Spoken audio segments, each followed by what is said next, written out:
আসসালামু আলাইকুম। তো কবুতরে কিভাবে ঘর চিনাবে, সব থেকে ভালো বুদ্ধি হচ্ছে যে খাবার সেটা দিছি। ওর মতো উঠলো, এখন এই যে কিভাবে ঢুকতে হইব এটাও দেখতেছে। আর কবুতরের চিনাই তৈলে একমাত্র পদ্ধতি এই যে তোমাকে ঢুকে গেছে মাশাআল্লাহ। এই যে শেষ। এই কবুতর আর হারানোর কোনো চান্স নাই। ঠিক আছে, এই যে খাবারের লোভ দেখাইবেন তো কবুতর বুঝতে হবে। এই যে বুঝতে হবে যে ওই জায়গায় আসলে খাবার পাবে, নিজে নিজে ঢুকে গেলে তাইলে আর কোনো চান্স নেই কবুতরের হারায় যাওয়া। এটা হচ্ছে সব থেকে ভালো বুদ্ধি।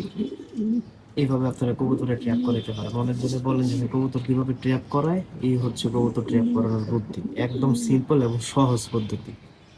ঠিক আছে, এই যে খাবার দেখলে কবুতর আসবে, আর বুঝতে হবে যে জায়গায় খাবার আছে এই জায়গায় গেলে খাবার পাবো, ও সেই জায়গায় আসবে। আর ময়লার দিকে কেউ তাকাবেন না, যেহেতু আজকে ফ্রাইডে আমি সব পরিষ্কার করব, যার কারণে আমি সব ধরছি, সবগুলারে ধরা হয়েছে, সব পরিষ্কার করবো, সব করে ফেলছি, এটাই জাস্ট বাকি রয়েছে। তো ঠিক আছে, দেখা হবে নতুন কোনো ভিডিওতে। আসসালামু আলাইকুম।